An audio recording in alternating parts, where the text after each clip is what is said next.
single flame can light a million more.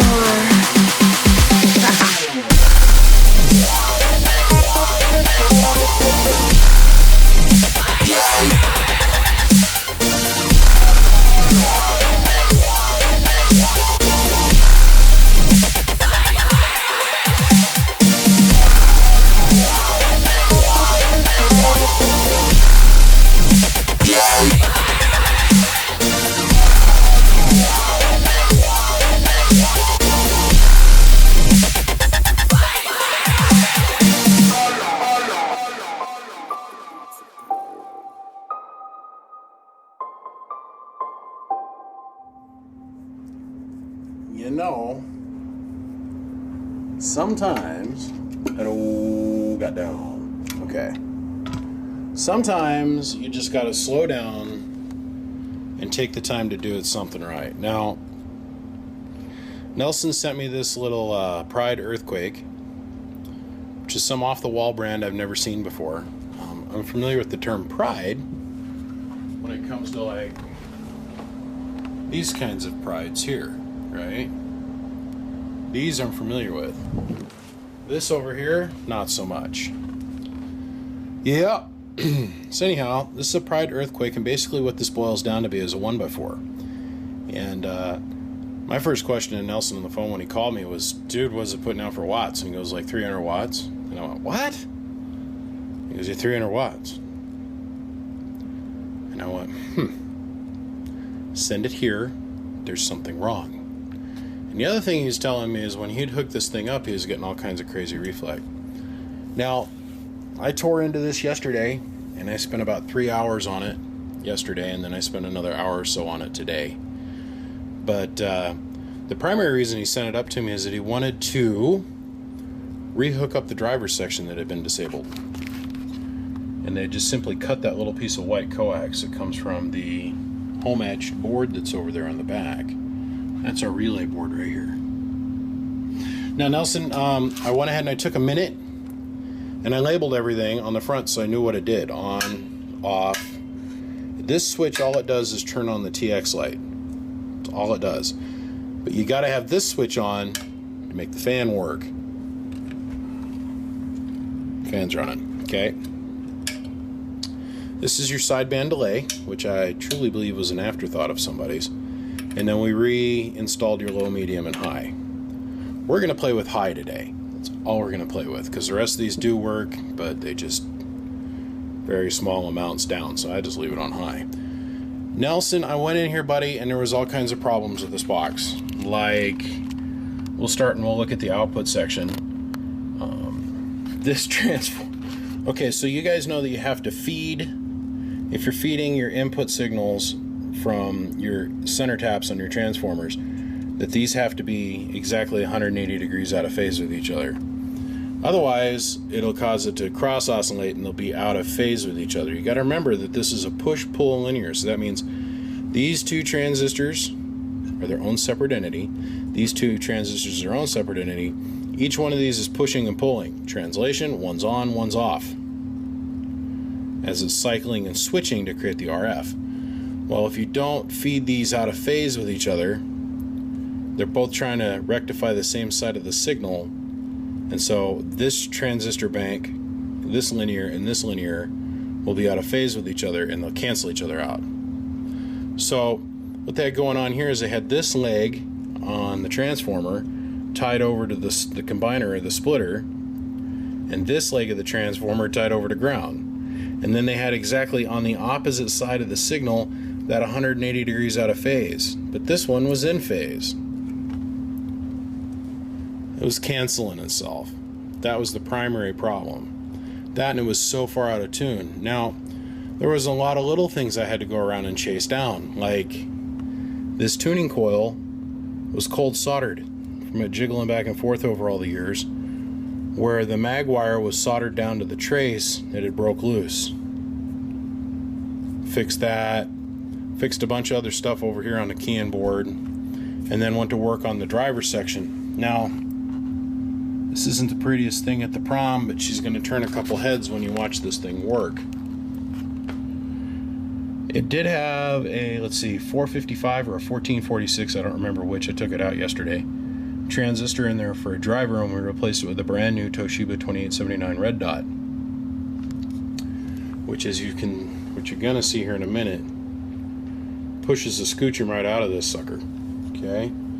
Also the output capacitors on the output transformer, the output oscillation control induction field capacitors. One had a gain of like 17, and it should have been, the way it was configured, should have had 1,000, and this one over here was like 75. Toast. There was too many turns in the output transformer for the transformer to be resonant. Either you can do, in this configuration, you can do 2.5 turns, or you can do 5 turns.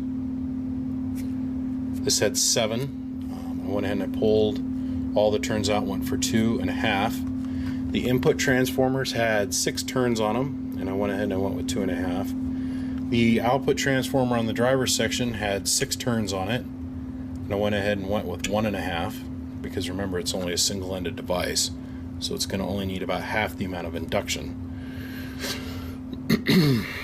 And then started playing around with the Arcos and the tuning. Now, let's see, did I forget anything else? Oh, yes, the positive lead was cold soldered on the back. There's actually, this is your positive lead coming in. It goes to a single tab that's about, maybe about that big. A little trace on the back. This one piece of 4-gauge wire soldered down to a tab about that big. And then off that tab, it's got a piece of 12-gauge, as you can see right here, that goes through a single piece of ferrite as its choke.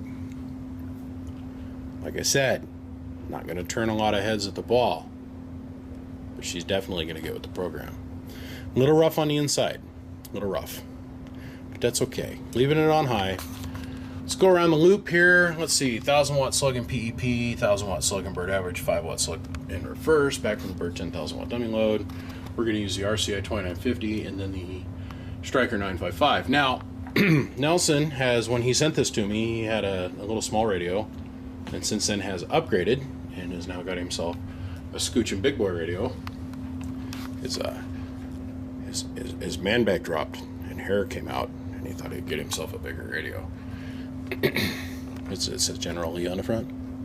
Anyhow, we set it up so you can run that style of radio into this amplifier.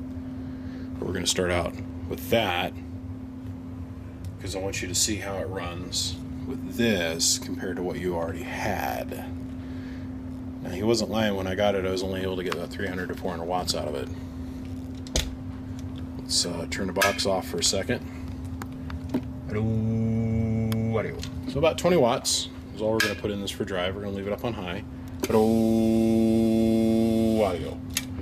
And Nelson, if you look, audio. Let's do about 700 watts.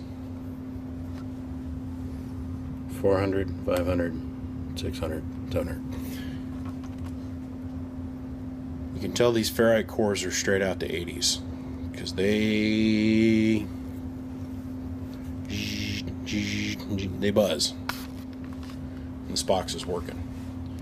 Let's take a quick look at the input tune. Hello. Ain't half bad. It's about a watt. That's going through this tuner bank. So let's go ahead and hop off of this.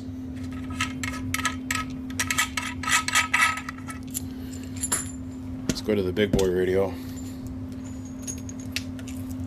Not that that radio is overly impressive for wattage, or that it has a lot of functions that make it uberly cool over a 2950, but we'll just simply say it's the big boy radio.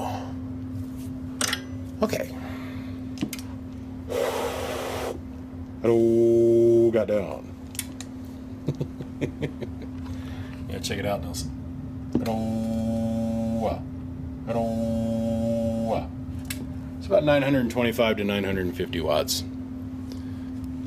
Hello, audio. On about 55 amps, 45 amps worth of current. Not half bad. Hello, audio. So we'll hop up here and we'll look at the input tune. Hello, audio. Audio. That's swinging 80 watts into this box. We're getting 900 out, 925 out, and we've only got about a water reflect coming back from this little guy. It's pretty straightforward. Nelson, I hope she lives a good long life with you, my friend, and this beautiful size of the heatsink that this thing's mounted on, with that nice 120 millimeter fan, I don't think you're going to have any problems keeping her around. I appreciate you sending her up and having the patience to let me work on it. And brother, I'm going to give you a call here in about an hour. Get settled up and it's going to come on home to you. Nelson, I appreciate you. Gentlemen, I appreciate everybody watching these videos. I got to have a nice conversation with a gentleman named Eric over at ICOM today. And when I gave him my email address, which is boxbuilderamps@gmail.com, he goes, "Are you that same guy that does all those cool kick-ass videos on YouTube?" And I said, "Yeah, that's me." He goes, "Oh man, I watch all your videos. I'm a big fan." I said, "Well, Eric, I'll do you a favor, buddy. I'll give you a shout out." So, Eric, peace. Give it a shout out, man. Take care of my radio. Get it fixed quickly for me, would you please? I appreciate you guys. I appreciate everybody's support. I appreciate everybody that watches my videos and takes the time out of their day, lets me come into their home for just a minute. Gentlemen, my name is BBI, and I'll see ya.